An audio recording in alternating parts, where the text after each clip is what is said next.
Nainital haunted trip.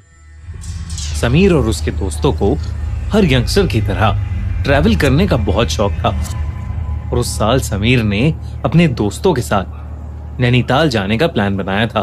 उसके दोस्त रवि और नवीन दोनों ने अपनी बाइक निकाली और वो तीनों चल पड़े नैनीताल की रोड ट्रिप पर। और वो रोड ट्रिप उन्हें कितना बदलने वाली थी ये किसी को भी नहीं पता था। प्लान बनाने वाले समीर को ना ही शैतान में और ना ही भगवान में जरा सा भी भरोसा था, पर इस ट्रिप पर उसके सारे बिलीव्स बदलने वाले थे। समीर और उसके दोस्त ट्रिप के दूसरे दिन ही कहीं बाहर घूमकर अपने होटल वापस जा रहे थे, पर रास्ते में उन्होंने खुद को नैनीताल से करीब 3 किलोमीटर दूर बोवाली रोड पर पाया। वहां पहुंचते पहुंचते शाम हो चली थी और सूरज ढलने में अभी भी करीब 1 घंटा बाकी था। अपने खुराफाती दिमाग के चलते उन्होंने वो जगह एक्सप्लोर करने की सोची और इसी के चलते उन्होंने अपनी बाइक एक बहुत पुराने लोहे के गेट के सामने रोक दी। उस गेट की हालत बहुत खराब थी और वहां दूर दूर तक कोई आदमी नहीं था। बोवाली रोड पर ब्रिटिश एरा में बना कब्रिस्तान अपने इतिहास की वजह से बहुत मशहूर था। कहा जाता था कि यहां एक लैंडस्लाइड का हादसा हुआ था जिसमें करीब 150 लोगों की मौत हो गई थी। तब से यह जगह नैनीताल की सबसे हॉन्टेड जगह मानी जाती है। पर समीर और उसके दोस्त इन कहानियों को सुनने के बाद भी उस जगह को एक्सप्लोर करने के लिए अपनी बाइक से उतर गए और कब्रिस्तान के अंदर बिना कुछ सोचे चलने लगे। उन तीनों में से बस रवि ने इस कब्रिस्तान के बारे में कुछ पढ़ा हुआ था।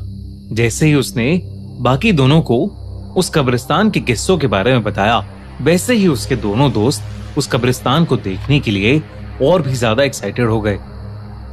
अगले ही पल सब अपना दिमाग वहां के मिस्ट्रीज को सुलझाने में दौड़ाने लगे। वो बहुत जोर जोर से बोलने लगे और बेपरवाह होकर वहां रखी चीजों को हाथ लगाने लगे। वो मरे हुए लोगों का मजाक उड़ाने लगे। समीर और उसके दोस्त कब्रिस्तान के अंदर अपनी सेल्फीज लेने लगे और मस्ती मस्ती में वो लोग उस जगह का मजाक उड़ाने लगे। अनजाने में ये सब करते हुए उन्हें हल्का सा भी अंदाजा नहीं था कि इसका अंजाम कितना बुरा हो सकता था। 1 आधा घंटा उस कब्रिस्तान में बिताकर तीनों ने वापस अपने होटल जाने का डिसाइड किया। वो अपनी बाइक स्टार्ट करके वापस रोड पर निकल पड़े कि तभी उन्हें पहली बार कुछ अजीब लगा। बस 1 किलोमीटर के ड्राइव के बाद ही समीर और उसके दोस्तों को एक बहुत ही अजीब सी थकान होने लगी और उन्हें अपने पूरे शरीर में बहुत तेज दर्द महसूस होने लगा। वो दर्द धीरे धीरे और बढ़ने लगा, मानो उनके शरीर से कोई उनकी जान निकाल रहा हो। वो तीनों दर्द सहते सहते किसी तरह रोड पर अपनी आंखें टिकाए बस होटल की तरफ अपनी बाइक चला रहे थे। पर होटल रूम पहुंचते ही सबका सर जोर से घूमने लगा।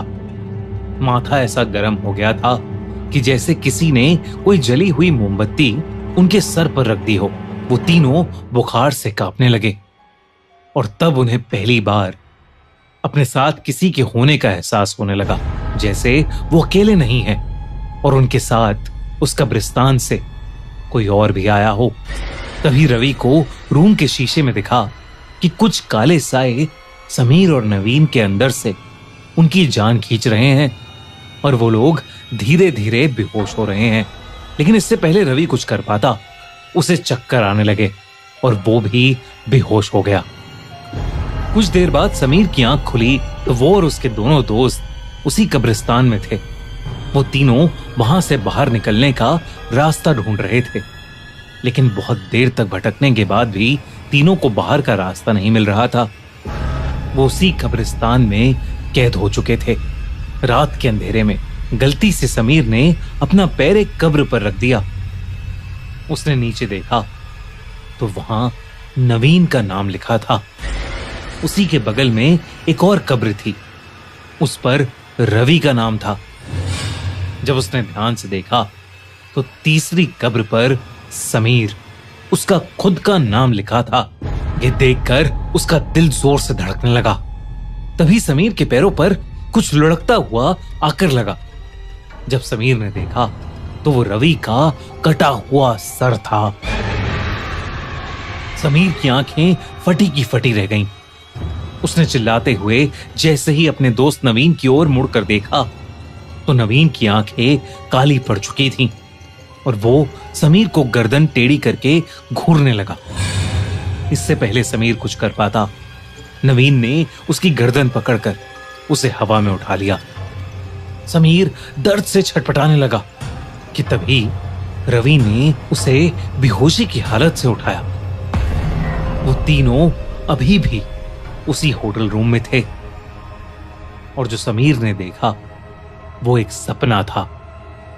जब समीर ने अपना सपना नवीन और रवि को बताया तो उन दोनों ने जो कहा उसे सुनकर तीनों का दिल दहल उठा।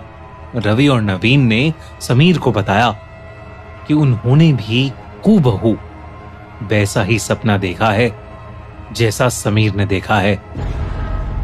खौफ से कांपते हुए वो तीनों रिसेप्शन की तरफ भागे। रिसेप्शन पर खड़ा वेटर अजय वहीं का रहने वाला एक पहाड़ी आदमी था। वो वहां के भूत प्रेत के किस्सों से काफी वाकिफ था। समीर से बात करने पर उसे इस बात का यकीन हो गया था कि उन लड़कों ने अनजाने में उस भूतिया कब्रिस्तान की आत्माओं को नाराज कर दिया है और अब हर जगह वो आत्माएं उन तीनों का पीछा करती रहेंगी। अजय नैनीताल की पहाड़ी प्रथा बचपन से सीखता हुआ बड़ा हुआ था। वो उन्हें वापस उनके रूम के अंदर ले गया। उसने तीनों लड़कों को एक सर्कल में बिठाया और उसके पीछे पीछे मंत्र रिपीट करने को बोला। उसने उनसे कहा कि चाहे उन्हें कुछ भी दिखे, उन्हें मंत्र पढ़ते रहना है। अजय ने अपनी आंखें बंद की और आत्माओं से माफी मांगने लगा, जिसको तीनों दोहराने लगे।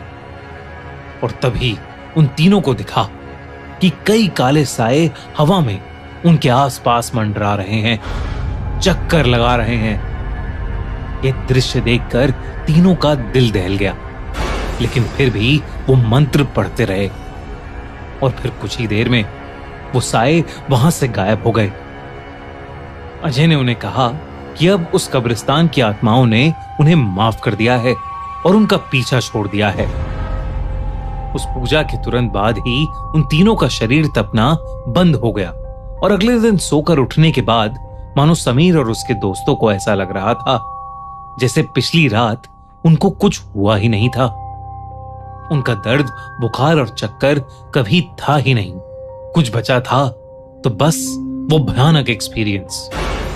उस रात को तो वो कभी नहीं भूल सकते, लेकिन उन्होंने डिसाइड किया कि वो फिर कभी ऐसे लापरवाह नहीं होंगे और फिर कभी किसी कब्रिस्तान में भूल के भी कदम नहीं रखेंगे।